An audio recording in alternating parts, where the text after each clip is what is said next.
Bonjour à tous, bonjour à toutes, c'est Robisnack, bienvenue dans cette nouvelle vidéo. Aujourd'hui, on va pas critiquer un film sorti récemment, on va partir sur un nouveau concept que j'ai trouvé, les retours sûrs. Qu'est-ce que c'est les retours sûrs? Et ben comme j'ai pas forcément l'occasion de voir des films toujours récents et d'en faire la critique juste après, j'ai décidé de faire une série de vidéos pour la chaîne qui seront les retours sûrs, où je reviendrai sur des films que j'aime bien, qui m'ont marqué, qui sont sortis il y a plusieurs années et que je trouve intéressants. On va critiquer le film, mais on va aussi le décortiquer un petit peu. Donc aujourd'hui, pour ce premier retour sur, j'ai choisi un film que j'aime beaucoup. Je considère comme un des meilleurs films que j'ai vu de ma vie, parce que un film avec un très bon réalisateur, avec un très bon casting, avec une réalisation et un scénario aux petits oignons. Mesdames et messieurs, The Gentleman de Guy Ritchie. Et je précise tout de suite, n'hésitez pas à vous abonner, à liker la vidéo si elle vous a plu et mettre un petit commentaire en dessous, ça fait toujours plaisir. Mais qu'est-ce que The Gentleman? The Gentleman est un film écrit et réalisé par Guy Ritchie. Guy Ritchie est un réalisateur, scénariste et producteur né en 1968 en Angleterre. Il se fait connaître tout d'abord en réalisant des clips pour Madonna, avec qui il sera marié de 2000 à 2008.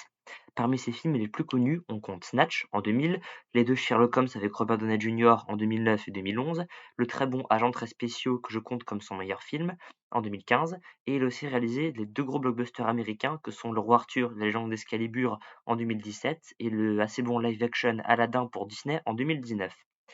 Son style de réalisation se compose également d'un montage assez rapide, des coups de zoom, des scènes d'action survitaminées, des gros plans, de l'humour subtil et des petits plans séquences.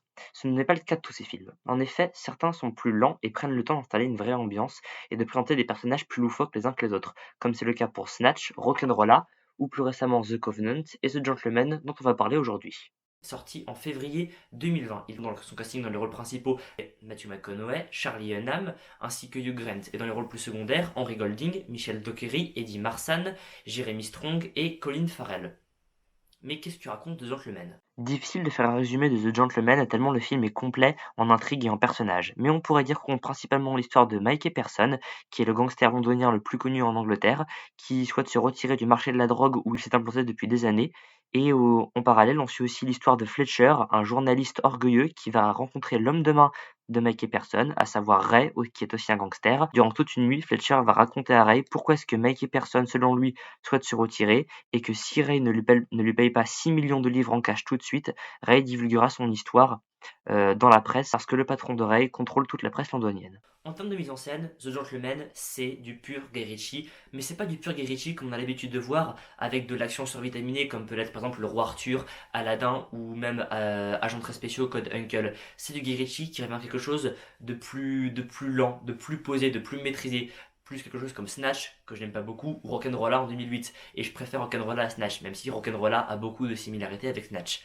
Et donc, on va avoir une mise en scène qui est posée, beaucoup de plans longs, beaucoup de plans qui durent. On va avoir aussi, je me souviens qu'on avait aussi quelques plans séquences finement rodés. Et surtout, on va avoir des personnages intéressants, des personnages bien écrits. Le tout est dans les dialogues. Et il suffit de voir notamment les dialogues humoristiques proposés par Fletcher. Il faut préciser quelque chose tout de suite. The Gentleman n'est pas un film d'action, c'est un thriller comique. Il y a quelques moments de tension assez bien gérés et toujours très bien mis en scène.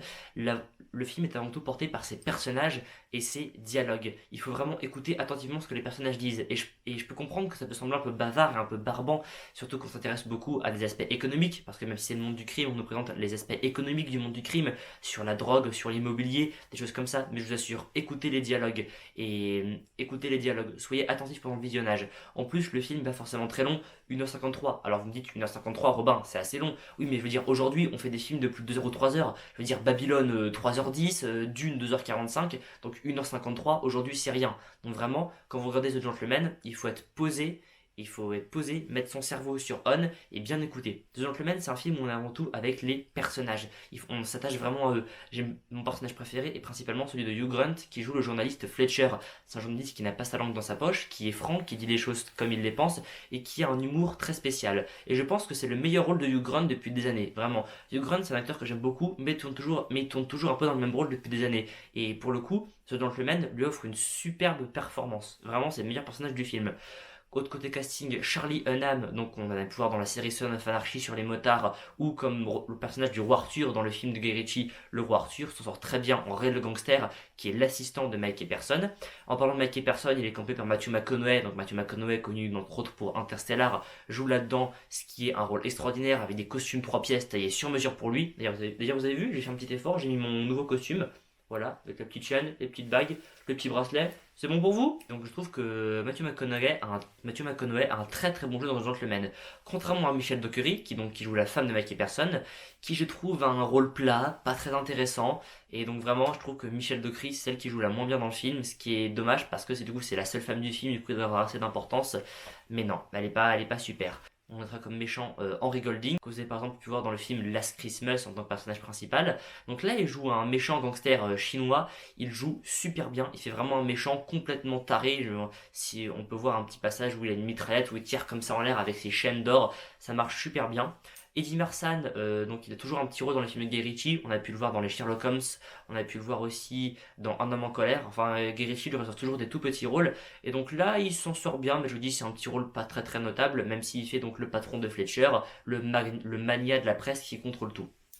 On notera aussi donc Colin Farrell qui a un rôle très drôle parce que Colin Farrell il fait pas un mec riche, il fait un coach d'une salle de boxe et il se trouve que dans cette salle de boxe se trouvent des garçons qui veulent être des gangsters mais qui savent pas très bien comment s'y prendre, du coup ils font des bêtises et donc le coach, son boulot c'est de les surveiller. Donc je trouve que Colin Farrell, en fait ce qui est marrant c'est qu'il est habillé en survêt mais toujours en survêt élégant. C'est pas des survêts de chez Decathlon grossiers, non c'est vraiment des survêts élégants à motifs. Il s'en sort très bien là-dedans dans ce rôle un petit peu décalé. Je trouve que ça lui allait plutôt pas mal. Et enfin, en autre rôle, on notera la présence de Jeremy Strong, qui est un acteur que je ne connaissais pas, qui fait aussi un peu le méchant du film, parce qu'on découvrira plus tard qu'en fait, le personnage de Jeremy Strong et le personnage de Henry Golding ont un lien. Et donc Jeremy Strong, je trouvais qu'il avait un jeu assez plat, assez neutre, mais en fait c'est dans son personnage qui ne laisse rien passer, qui est un gangster impassible et vraiment méchant. Et donc je trouve que ce rôle lui allait bien aussi. Donc c'est à peu près tout pour le casting et vraiment on a affaire à un casting de luxe parce que les personnages ont vraiment tous une personnalité bien distincte et c'est ça qui se passe dans les films de Guy Ritchie qui ne sont pas des films d'action comme par exemple donc Snatch, Rock'n'Rolla, on peut citer aussi The Covenant plus récemment. Même si The Covenant a un petit côté action, film de guerre, c'est avant tout porté par les personnages. Guy Ritchie, il écrit vraiment ses personnages. Il arrive à leur donner chacun une caractéristique bien précise, à vraiment les caractériser, à te dire celui-là il est comme ça, celui-là il est comme ça, et celui-ci comme là, et celui-ci comme ci. Vous voyez vraiment, Guy Ritchie, il apporte vraiment sa patte sur les personnages, sur le type d'humour, sur les manières qu'ont les personnages, même comment ils sont habillés. Parce que Ray, par exemple, il est habillé avec un costume gris, Mikey Pearson, le gangster, il est habillé avec des costumes plus marron ou motif Prince de Galles, Colin Farrell, il est en survêtement, Henry Golding, il est en veste d'aviateur, en veste en cuir d'aviateur. Fletcher, que joue par Hugh Grant, il a un blouson en cuir. Et donc voilà. Et le film, c'est aussi un hommage au cinéma, parce que par exemple, on apprend que le personnage de Fletcher, il veut être réalisateur. Il veut pas être journaliste, il veut être réalisateur. Il a même écrit un scénario qu'il présente à Ray. Et justement, le but, c'est qu'il veut lui extorquer de l'argent, donc 6 millions pour produire son film, donc un peu pour son but personnel. Et Ray s'intéresse au cinéma. Il parle même au début d'une petite référence où on voit une image de pellicule sur le film où il dit les caméras numériques c'est de la merde. Imaginons un vrai film tourné en 35 mm avec de la pellicule grand angle. Donc voilà, le film est aussi un bel hommage au vieux cinéma, en fait, au cinéma ancien. Le film n'est pas forcément violent. J'ai entendu beaucoup de gens dire qu'il était violent. Je comprends le fait qu'il soit au moins de 12 ans, du fait par exemple que ça peut être un peu compliqué à comprendre pour les plus jeunes, voilà, mais il est un peu vulgaire aussi parfois, mais le film n'est pas forcément violent. Et quand il y a de l'action, elle est très bien filmée parce que par exemple, il y a une scène d'action sur une musique électro qui est du coup portée par les garçons du club de boxe qui attaquent une des propriétés de Mikey Pearson, qui est filmée en caméra subjective, mais en fait, ils ont des GoPros sur la tête et ils se filment en train justement d'attaquer à la propriété avec des GoPros sur la tête et donc la scène était toujours fluide, on arrive toujours à s'y retrouver, ce qui n'est pas forcément trop le cas parfois quand vous avez des scènes en vision subjective, c'est pas toujours très fluide et là pour le coup ça passait super bien. En termes de musique, c'est pas forcément notable, mais le film a plutôt une bonne bande musicale, notamment son générique d'ouverture, qui est en noir et blanc, très sympathique, sur la musique Cumberland Clep. Je vous mets un extrait.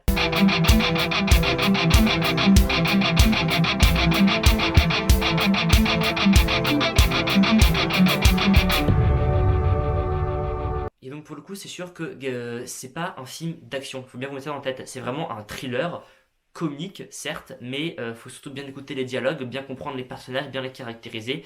Mais franchement, quand tu as des scènes d'action qui sont en plus mélangées avec de l'humour, par exemple Mikey Person qui tire avant tout dans les testicules des personnages avec son pistolet avant de tirer dans la tête, ou encore un personnage qui court et qui pour l'arrêter on ouvre une porte de voiture et paf il se prend dans la porte de voiture. Voilà, c'est de l'humour un peu absurde qui arrive un peu brusque, mais le brusque fait rire. En fait, voilà, les situations sont souvent rocambolesques, souvent humoristiques, ou même un garçon qui sans le faire exprès tombe d'un immeuble et se crache sur une voiture.